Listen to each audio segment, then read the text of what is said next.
Hi welcome to our YouTube channel లిషిష్. అందరికీ happy new year. Night 12 అయితే cake cut చేశాను. నేను ప్రిపేర్ చేశాను. లిషు అయితే చాలా రోజుల నుంచి అడుగుతున్నాడు కేక్ చేయమని. నాకైతే ఇప్పుడు కుదిరింది. సో కేక్ అయితే కట్ చేసేసాడు. కట్ చేయడం దానికోసమే 12 వరకు వెయిట్ చేశాడు. హ్యాపీ అయ్యాడు. ఇంకైతే క్రాకర్స్ కూడా పేలవడం అయ్యింది. దీపావళి అప్పుడు కొనుక్కున్నట్టువి అన్ఎక్స్పెక్టెడ్గా ఊరికి వెళ్ళాం కాబట్టి అలాగే ఉండిపోయాయి. న్యూ ఇయర్కి క్రాకర్స్ పేలవడం కూడా అయిపోయింది. ఇంకా 2 days ముందే మా హస్బెండ్కి చెప్పాను టెంపుల్కి వెళ్దాము న్యూ ఇయర్ కానీ. ఇంకా నా ప్లాన్స్ అయిపోయాయి. ముందు రోజే అన్నీ రెడీ చేసి పెట్టుకున్నాను.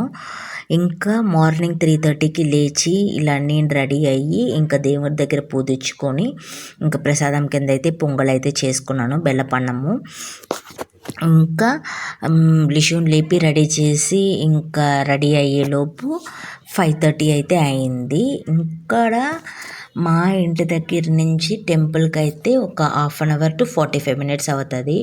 క్లైమేట్ అయితే వెళ్ళేటప్పుడు అయితే చూడాలి, చీకటి చల్ల క్లైమేటు. బండ్లో పోయేటప్పుడు అయితే అసలు మేమైతే వణికిపోయాము. ఫైనల్గా అయితే రీచ్ అయిపోయాము. మేము వచ్చిన టెంపుల్ అయితే వెంకటేశ్వర స్వామి టెంపుల్, జూబ్లీ హిల్స్. ఇక్కడ బైక్ పార్క్ చేసేసి వచ్చేదానికి వెళ్ళాడు. మేము వెయిట్ చేస్తున్నాము. ఫైనల్గా అయితే వచ్చేసాడు. మేమైతే వెళ్ళిపోయాము లోపల. ఇక్కడైతే మేము ఏ వీడియోస్ తీయట్లేదు. దర్శనం అయితే చాలా ప్లెజెంట్గా జరిగింది. అంత హరీ లేదు, రష్ లేదు, హరిబరిగా దర్శనం లేదు, రష్ లేదు. చాలా ప్రశాంతంగా ప్లెజెంట్గా ఉన్నింది. హ్యాపీగా చాలా సేపు దర్శనం చేసుకుని కొంచెం హ్యాపీ ఫీల్ అయ్యాను నేను. ఇక్కడ ఫొటోస్, దర్శనం తర్వాత ఫొటోస్ అవైతే తీసుకున్నాము. ఫైనల్గా వచ్చేటప్పుడు అయితే మాకు పొంగల్ అయితే ఇచ్చారు ప్రసాదం కింద.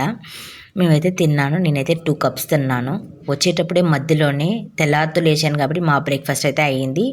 ఫైనల్గా చల్ల క్లైమేట్కి వేడిగా ఛాయ్ తాగితే బాగుంటుందని ఇంకా నేను, మా హస్బెండ్, మా లిషు అయితే ఛాయ్ తాగాము. మా న్యూ ఇయర్ అయితే ఇలా కంప్లీట్ అయింది. మీ న్యూ ఇయర్ ఎలా కంప్లీట్ అయిందో కమెంట్ చేయండి. Please like, share and